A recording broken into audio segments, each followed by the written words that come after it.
오늘도 하나님의 평강이 여러분의 영혼과 가정 위에 충만하기를 빕니다. 오늘은 사무엘상 8장입니다.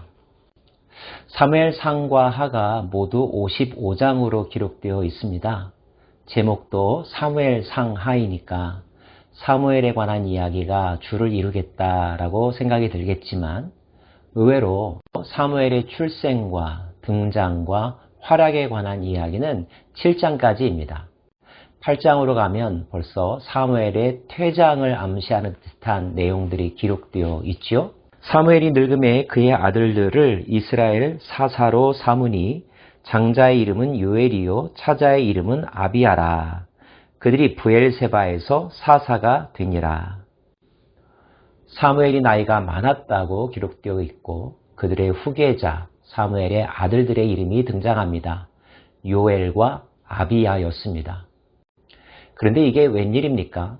하나님이 기뻐하신 사람이었으며 하나님께서 맡겨주신 그 이스라엘 공동체를 위하여서 열심히 훌륭하게 사역했던 사무엘의 어두운 그림자가 오늘 말씀 속에 나와 있죠. 그의 아들들이 자기 아버지의 행위를 따르지 아니하고 이익을 따라 뇌물을 받고 판결을 굽게 하니라. 엘리 제사장의 두 아들들도 아버지의 영성을 배우지 못하고 그 길과 다른 길을 가다가 결국 비극적인 죽음을 맞이하지 않았습니까? 사무엘은 그와 다른 길을 걸어갔고 그런 점에서 가정도 그러했을 것이라고 우리가 예상하지만 의외로 그 두 아들들도 아버지의 영성을 따라가지 못했습니다.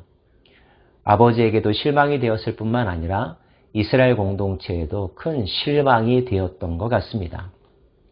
결국 이스라엘 장로들이 사무엘을 찾아와서 이렇게 요청하기에 이르죠.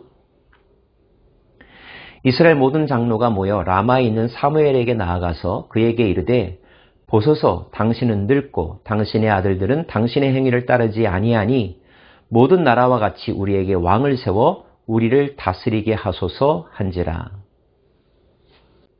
사사는 분명 제사장의 역할, 왕의 역할, 예언자의 역할을 감당했던 사람입니다. 즉, 그 공동체의 지도자라고 할 수 있죠. 그런데 이스라엘 백성들의 장로들이 보기에 요엘과 아비야는 그들의 지도자로서의 덕목을 충분히 갖추지 못했다는 것입니다. 당연히 걱정이 되었겠죠.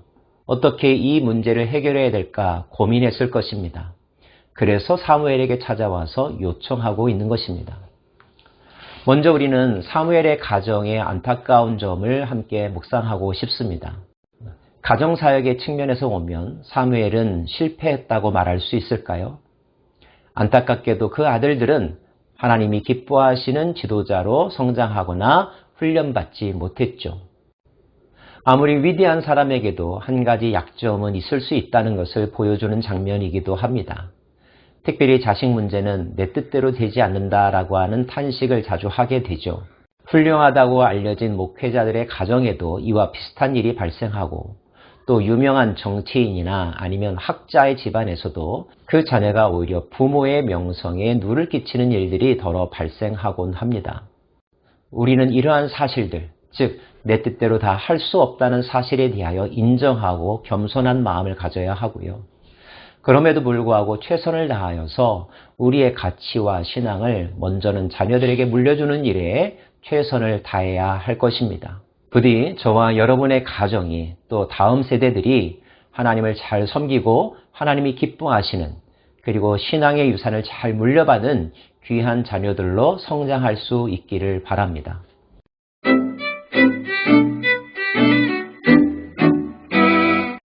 또 한 가지, 이러한 문제로 인하여서 사무엘을 찾아왔던 이스라엘 장로들의 요청사항을 볼까요? 그들은 이스라엘 공동체를 이끌고 갈 왕을 세워달라고 요청합니다. 이스라엘 공동체의 정치체제의 급변화를 요청하고 있는 것입니다. 나름대로 미래를 걱정하고 공동체를 생각했던 장로들은 다른 나라의 예들도 살펴보았던 것 같습니다.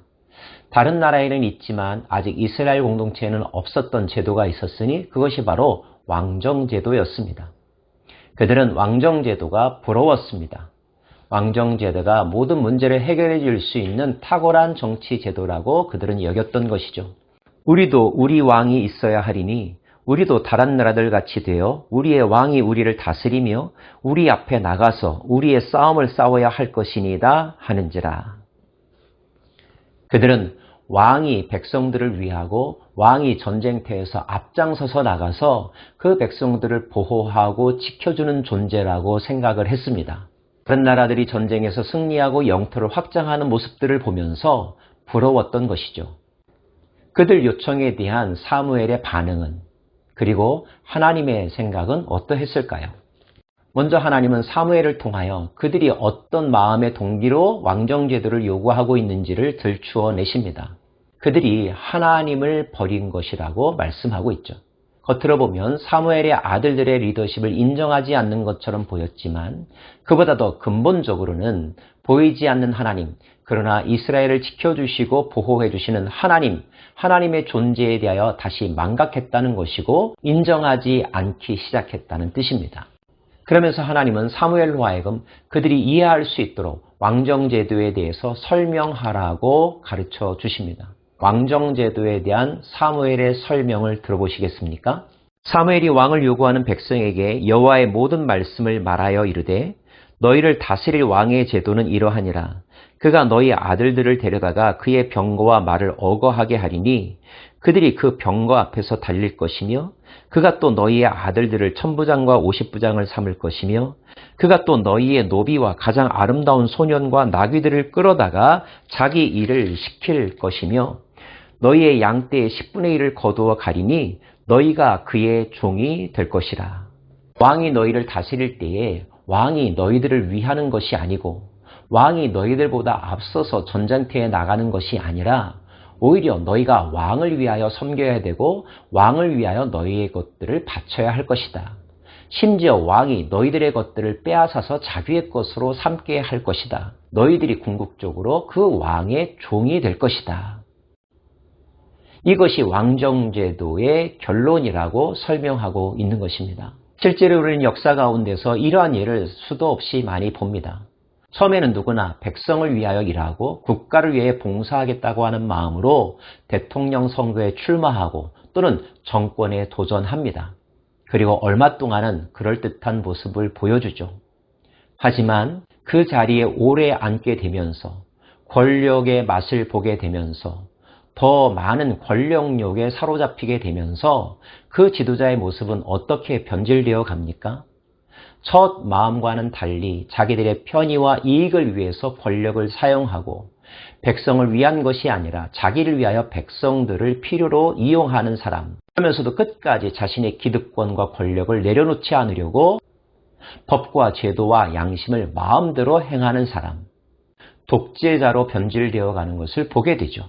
모든 것을 내어 맡겼던 백성들은 아무런 저항도 해보지 못하고 탄식과 압박 속에서 고생하는 예들이 얼마나 많이 있습니까? 이러한 일들이 발생하는 것은 기본적으로 인간의 권력욕의 노예가 되었을 때 나타나는 현상이고 하나님은 그런 인간의 본성을 누구보다도 잘 알고 계셨기 때문에 왕정제도에 대해서 그것을 설명해 주고 있는 것입니다.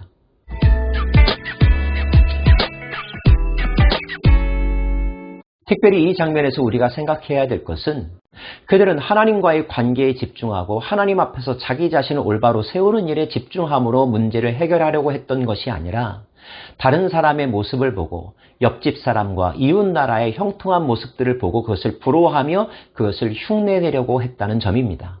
이런 식의 문제 해결은 근본적인 해결이 될 수가 없습니다. 착각과 오판으로 인한 해결일 수밖에 없고 그것은 더 많은 후유증과 더 비극적인 결말로 이어질 뿐이죠. 만약에 우리 안에 어떤 문제가 발생한다면, 어떤 위기가 닥쳐오고 있음을 깨닫는다면 그 위기를 어떻게 해결할 것인가를 먼저 자기 자신으로부터 찾아야 할 것입니다. 자신의 행동과 생각을 점검하고 자신의 영성을 바로 들여다보는 일, 하나님 앞에서 자기 자신을 바로 세우는 일, 여기에서부터 문제 해결이 시작되어야 하지 않겠습니까? 그 부분을 도외시한 채 좋아 보이는 다른 어떤 것들을 찾아가는 것은 하나님께서 말씀하신 것처럼 하나님을 버리는 것과 다르지 않습니다. 결국 하나님을 버리게 되면 어떤 일이 발생합니까? 나중에 가서 후회하여 하나님을 찾을지라도 하나님께서 반응하지 않을 것이라고 경고하고 계십니다. 안타깝게도 이런 설명에도 불구하고 이스라엘 사람들은 사무엘의 말을 듣지 않았습니다. 이미 마음을 많이 빼앗겼기 때문입니다. 결국 겪어봐야만 되겠죠? 그래서일까요? 하나님은 사무엘에게 말씀하십니다. 이스라엘 백성들이 원하는 대로 왕을 세우라 라고 말이죠. 그렇지만 분명히 기억하십시오. 이것은 하나님께서 기쁨으로 허락한 내용이 아닙니다. 너희들이 정이 그렇게 원한다면 한번 해보아라. 그리고 깨달아라 라고 말씀하신 것입니다. 직접 당해봐야 깨닫는 사람이 있는가 하면 선생님이나 어른들의 말을 듣고도 지혜롭게 선택하는 사람들이 있습니다.